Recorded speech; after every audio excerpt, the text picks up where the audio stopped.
भगवद गीता 2.26 अथ चैनं नित्यजातं नित्यं वा मन्यसे मृतं तथापि त्वं महाबाहो नैनं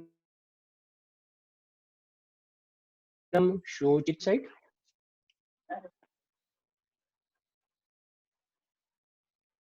26 verse, right? Yes, Bhagavad Gita 2.26. Okay, I will recite. अत चैनं नित्यजातं नित्यं वा मन्यसे मृतं तदापि त्वं महाबाहो नैनं शोचितुम् अर्हसि. Someone else?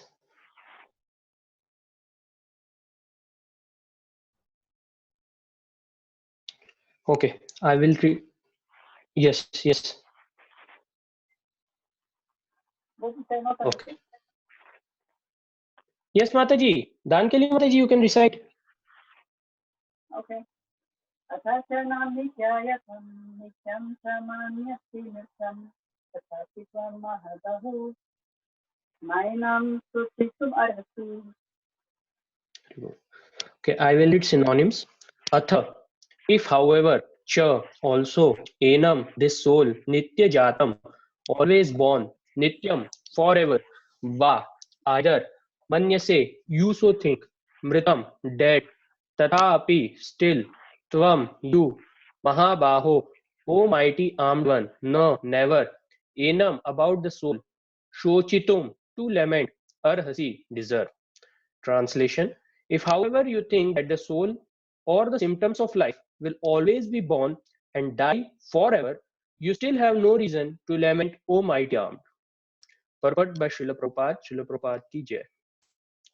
There is always a class of philosophers almost akin to the Buddhists who do not believe in the separate existence of the soul beyond the body. When Lord Krishna spoke of the Bhagavad Gita, it appears that such philosophers existed, and they were known as Loka, Yatikas, and Vaibhashikas. Such philosophers maintain that life symptoms take place at a certain mature condition of material combination. The modern scientist and materialist philosopher also think similarly. According to them, the body is a combination of physical elements, and at a certain stage of life, symptoms developed by interaction of the physical and chemical elements. The science of anthropology is based on this philosophy. Currently, many pseudo-religions now becoming fashionable in America are also adhering to this philosophy as the nihilistic, non-devotional Buddhist sects. Even if Arjuna did not believe in the existence of soul as in Vaibhashika philosophy, there would have been no cause for lamentation. No one lament the loss of a certain bulk of chemicals and stop discharging his prescribed duty. On the other hand, in modern science and scientific warfare, so many tons of chemicals are wasted for achieving victory over the enemy. According to the Vaibhashika philosophy, the so-called soul or Atma vanishes along with the deterioration of the body. So in any case, whether Arjun accepted the Vedic conclusion that there is an atomic soul or he did not believe in the existence of the soul, he had no reason to lament. According to this theory, since there are so many living entities generating out of matter every moment, and so many of them are being vanquished every moment, there is no need to grieve for such incidents. If there were no rebirth for a soul, Arjuna had no reason to be afraid of being affected by sinful reactions due to his killing his grandfather and teacher. But at the same time, Krishna sarcastically addressed Arjuna as Mahabahu, mighty arm, because he at least did not accept the theory of Vaibhashikas, which leave aside the Vedic wisdom. As a Kshatriya, Arjuna belonged to the Vedic culture and it behooved him to continue to follow its principles. ओम अज्ञानतिमिरान्धस्य ज्ञानाञ्जनशलाकया चक्षुरुन्मीलितं येन तस्मै श्रीगुरुवे श्रीचैतन्यमनोभीष्टं स्थापितं येन भूतले स्वयं रूप कदा मह्यं ददाति स्वपदान्तिकं वन्देऽहं श्रीगुरुश्रीयुतापदकमलं श्रीगुरून् वैष्णवांश्च श्रीरूपं साग्रजातां सहगणरघुनाथान्वितं तं सजीवं साद्वैतं सावधूतं पर्यनासहितं कृष्णचैतन्यदेवं श्रीराधाकृष्णपादान् सहगणललिता श्रीविशाखान्वितांश्च नमो ओं विष्णुपादाय कृष्णपृष्ठाय भूतले श्रीमते भक्तिवेदांत स्वामिनिति नामिने नमस्ते सरस्वती देवे गौरवाणी प्रचारे निर्विशेष शून्यवादी पाश्चात्य देशतारिणे नमो महावदन्याय कृष्ण प्रेम प्रदायते कृष्णाय कृष्ण चैतन्य नामने गौरविषे नमः। हे कृष्ण करुणा सिंधु दीनबंधो जगतपते गोपिका गोपिका कांता राधा कांता नमोस्तुते तप्त कांचन गौरांगी राधे वृंदावनेश्वरी वृषभानुसुते देवी प्रणमामि हरिप्रिय वाञ्छाकल्पतरुभ्यश्च कृपा सिन्धुभ्यैव च पतितानां पावनेभ्यो वैष्णवेभ्यो नमो नमः।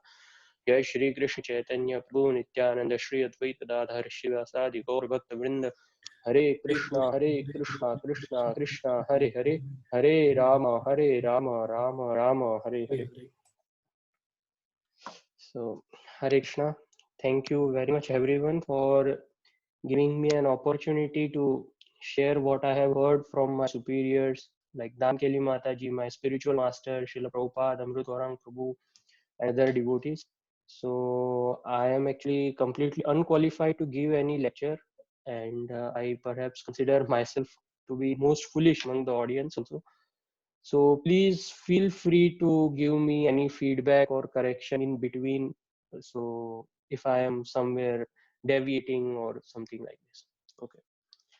So in this verse, basically, Krishna is sarcastically encouraging Arjuna that even if one think that the soul will always be born and die forever, then there is no reason to lament, O mighty arm.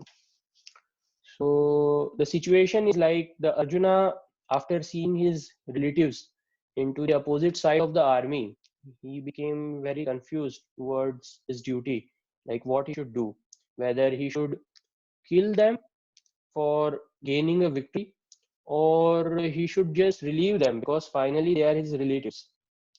So now Krishna first of all told him the concept of soul, that how soul is eternal, everlasting, immutable, like yesterday Prabhuji also told, and non-destructible, and it can not die by whatever means, but it will continue to live eternally.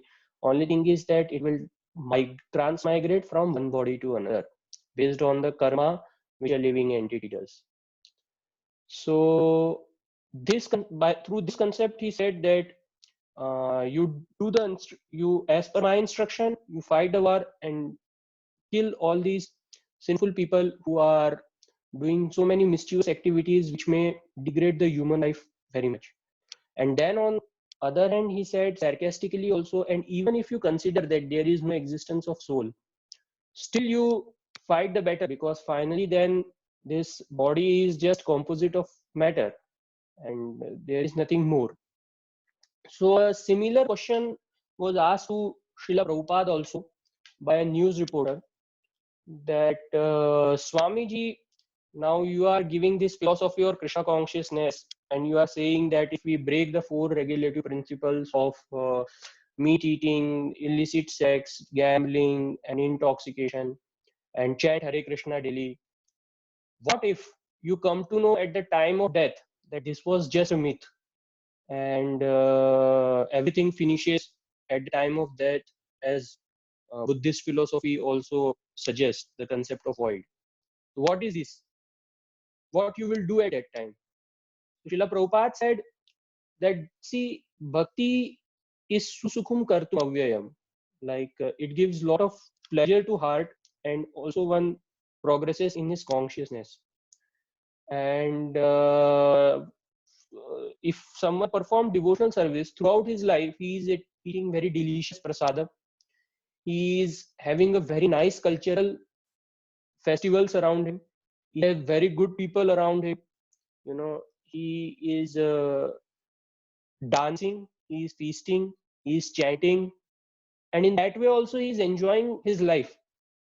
So even if at a time of death we come to know that there is nothing, still we have enjoyed our life, right?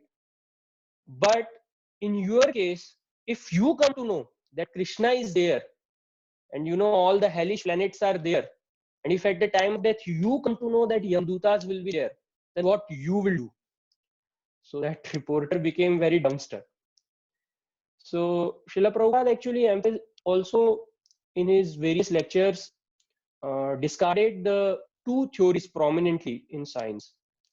First is the Big Bang theory, and second is Darwin's theory. Big Bang theory actually very less scientists also accept, because first of all there is no proof for that. But Darwin theory, people say there is lot of proof and this and that. So Srila Prabhupada in Life Comes from Life rejects the theory, saying that show me the chemical reaction which was responsible for creating the life at the beginning. Because if we see the Darwin's theory, it is actually a fake theory, even from scientific perspective. For example, if we consider any scientific theory, let's say uh, electrons showing diffusion, which proves basically the wave nature of electrons. If we see that, then it was observed that when we pass a ray of electrons around a hard object, then they tend to diffuse. And then a theory was proposed that electron can have a wave nature also. And then it was performed, and then this theory was performed in as an experiment into the laboratory, and then it was concluded that electron actually show diffusion, and they are having a wave nature also.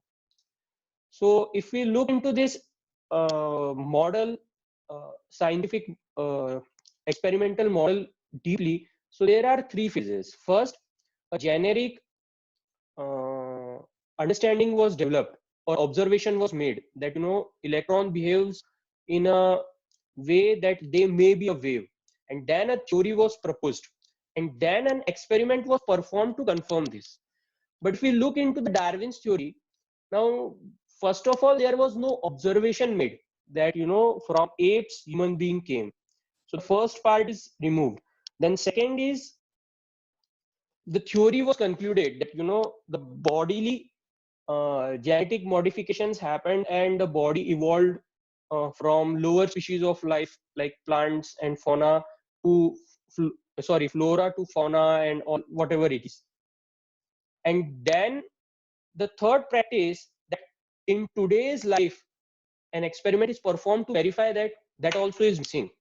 So only if we see there is a theory and people are just whimsically trying to derive out that from this that came and from that this came.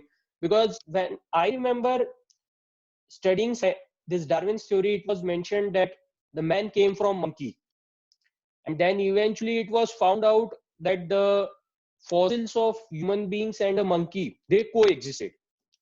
So now the theory failed. Now how to make it up again? So the demoniac scientists, they suggested that no, it was not like that. There was one species which is common ancestor of both monkey and human being, and they have given it another name, and they have tried to show this that. But the question is, there is no visible proof of that.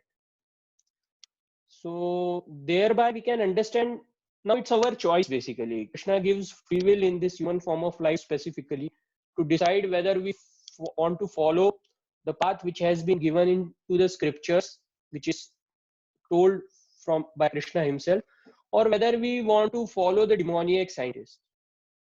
So that choice is ours, and individual soul has to bear the result also as per that. Srila Prabhupada also many times quoted that whatever one does in human form of life, he has to bear the responsibility of it.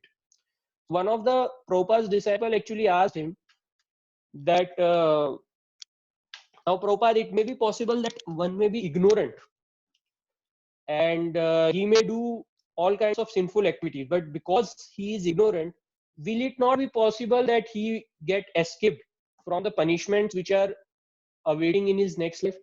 Srila Prabhupada gave a very beautiful example of a small child, that if a small child, generally they are very attracted to new things. So a small child, if he sees fire and if he puts his hand on fire, then what will happen? Will fire see that this boy is very small and young in age, he don't know, he's ignorant, so I will not burn his hand? No, it's not like that. His hand will be burnt, irrespective whether he is aware or not aware. So similarly, the laws of nature also work, and irrespective of whether we are aware of them or not aware of them. And if we break them, then certainly the punishment is waiting for us. One of the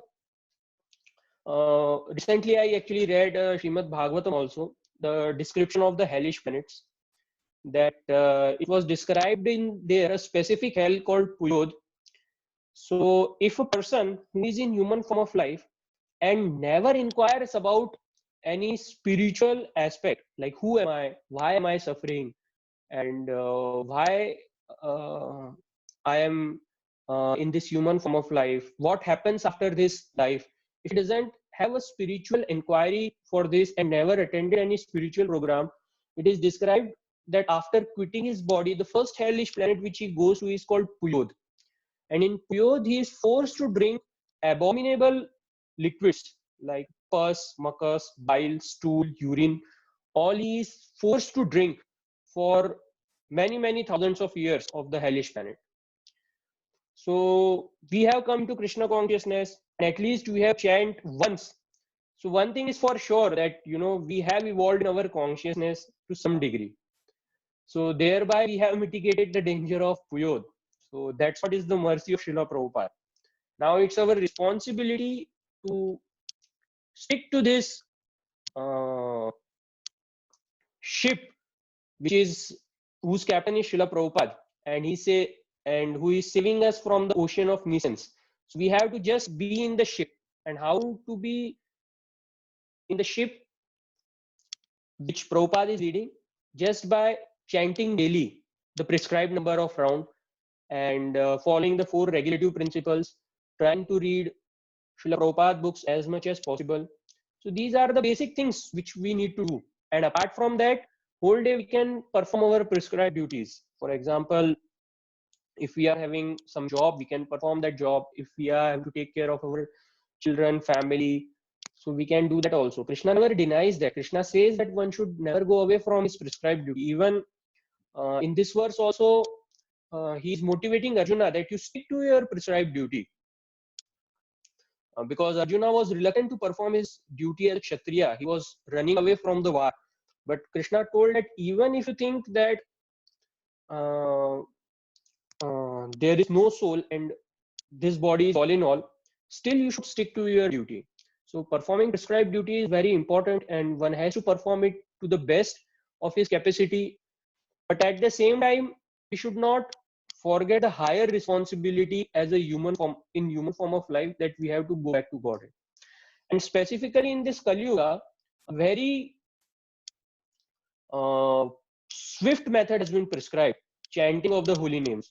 So just chant the holy names, just be in association of devotee, just continue chanting daily, and all the hardships of the devotional service which were prescribed in the previous ages. For example, in Satyug, 60,000 minimum thousands of years of tapasya was required to be performed to realize the Paramatma sitting in one's heart through meditation. So that is not there in Kali Yuga. Similarly, in Treta Yuga, lot of yajna was prescribed. So in yajna, we have to do a lot of expenditure because so much ghee was required, so many brahmanas had to be invited, and they also had to be given charity, and you know, so many cows were required, so much gold was required, so many fruits were required, grains were required. But in Kali Yuga, in chanting, that also is not required.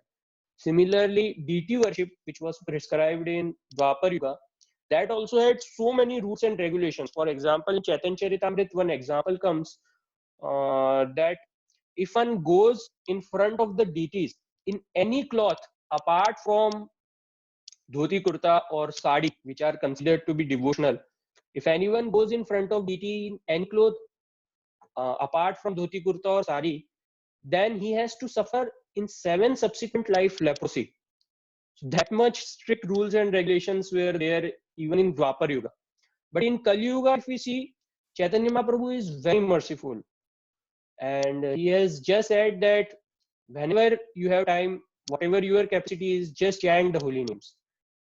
Specifically, he has given us a Mahamantra, which is Hare Krishna, Krishna Krishna, Hare Hare, Hare Rama, Rama Rama, Hare Hare. One has to just chant this mantra, And look, we need not give any money for chanting this mantra, or we need not follow so many rules and regulations that we have to take bath or we have to rise early. I mean, rising early, taking bath and chanting is certainly a mode of goodness and is the most effective. But even if we don't have that, still we can chant, and still purification of heart will happen. That's what is the potency of the chanting of this mantra. Even Krishna says in 10th canto that among all the types of yajna, I am the japa yajna. Japa yajna, therefore, Krishna certainly considered to be the topmost, because it is the most merciful, most convenient, and easiest way. So in Kali Yuga, we have got this opportunity, and we have come to know this chanting of the holy name.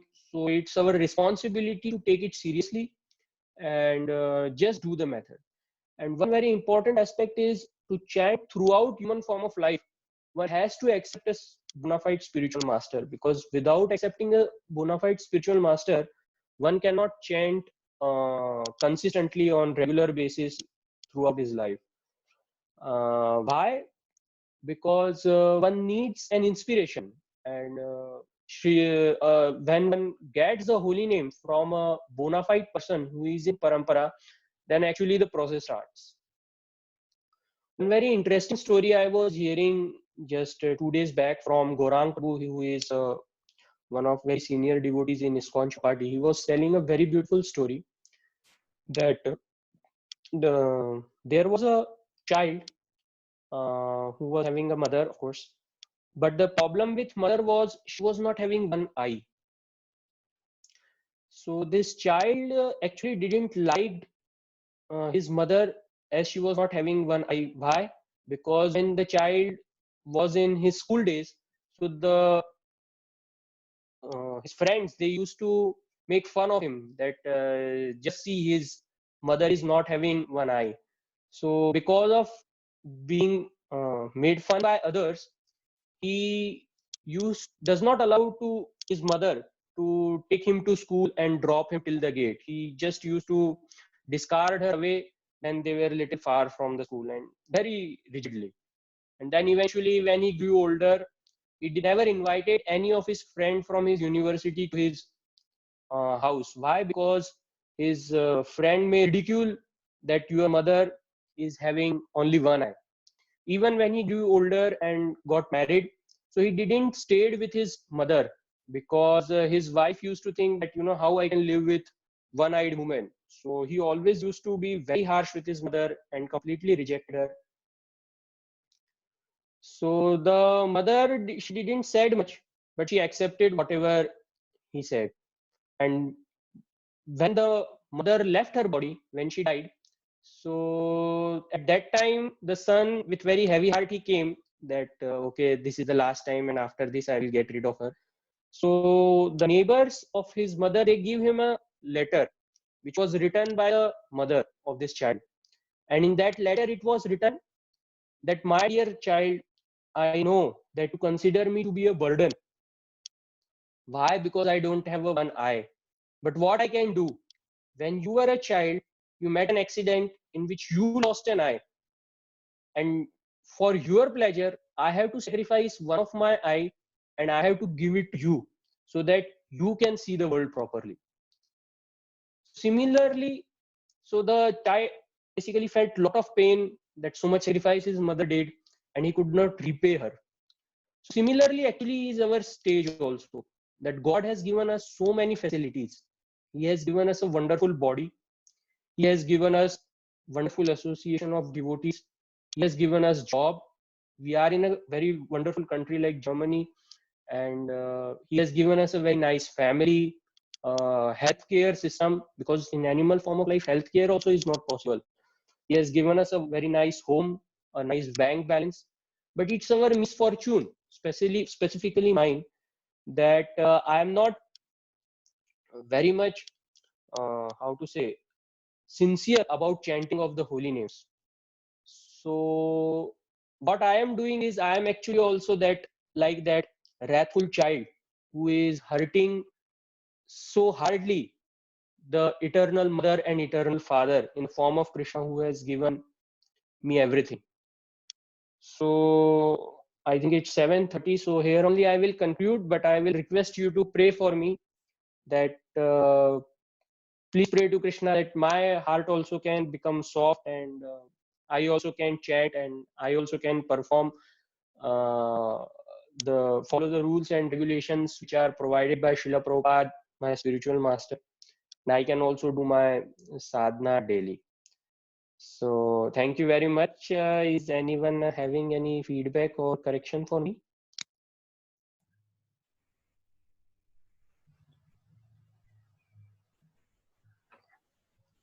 Hare Krishna.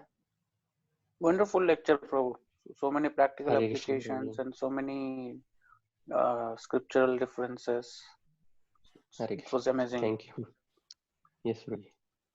Beautiful lecture, Prabhuji. Great examples. Thank you Haribol, very much. Haribol, Haribol.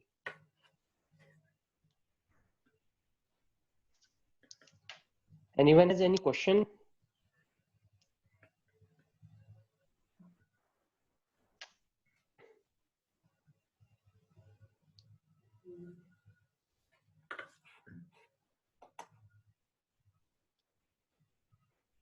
Okay.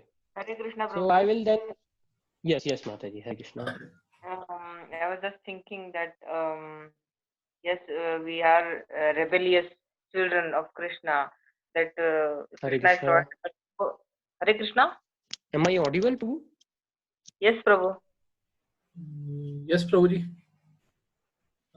Can Now you there's can some you hear issue. me, Prabhu? Hare Krishna. Yes, Mataji, we can hear you. There seems to be some issue with Prabhuji's, I think, connection. Okay.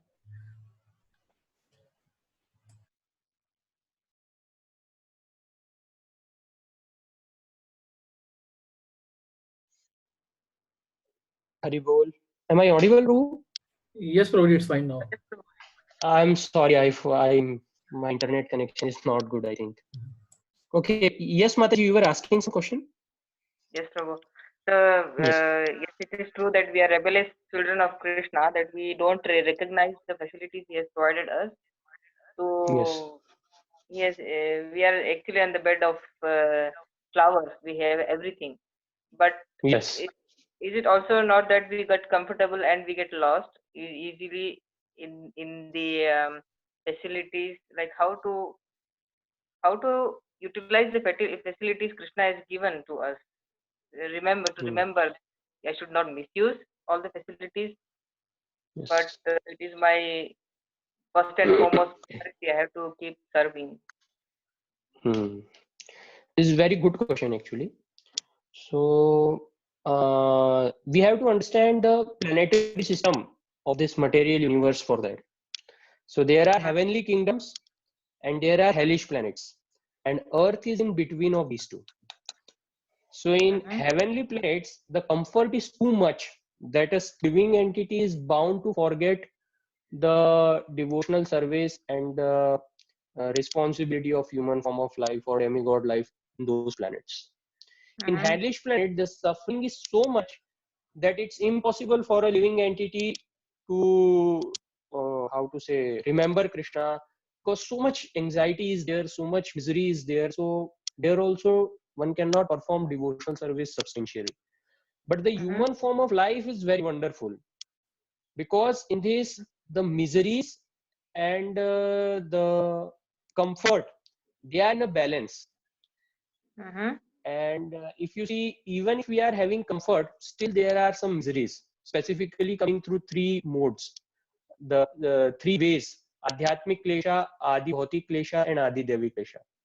For example, in terms of adhyatmic klesha, even if we have everything around us properly, still in mind something may be going, that what will happen to my business, or what will happen to my spouse, or what will happen to my children, or how I will complete this education, or how I will get a job, or how I will do this, I will do that. Or we may have some minor disease, like now a disease is coming, this COVID-19, that I should not get it. So this is adhyatmic klesha, which are coming because of our body and mind. So secondly, there is Adi Bhautik Klesha, which may be coming because of other living entities, like manager is there, or some neighbor is troubling us, or some terrorists are there, or some other insects like mosquitoes. They are not there here in Germany, but in India they are there. Or so the problems which are coming from others. And third is Adi Devik, like earthquake, landslide, the natural furry which is there. So these three are also always there, but at the same time, some comfort zone is also there, that we are given the facility of healthcare, we are having facility of education, and we are having a facility of temple nearby. So all comforts are there and all miseries are there, and they are in balance. So that's why this human form of life is very special, because it is meant for performing devotional service. And if one performs devotional service, then he achieves success in this life also and in the next lives also. But Krishna tells in Bhagavad Gita that if someone doubts this, so he neither gets success in this life nor he gets success in the subsequent lives. So that Krishna very clearly tells in Bhagavad Gita. So but how to even Hare Krishna. yes, But how to be very yes, strong, very strong in our keeping going our devotional service in terms of when we have a lot of distress and miseries and a lot of problems yes. running in our life. How to So be yeah, so Vishwanath Chakravarti Thakur tells that the Shraddha begins when one accepts a spiritual master. So we have to initially accept a spiritual master, a living spiritual master. So without that, the devotional service actually doesn't begin.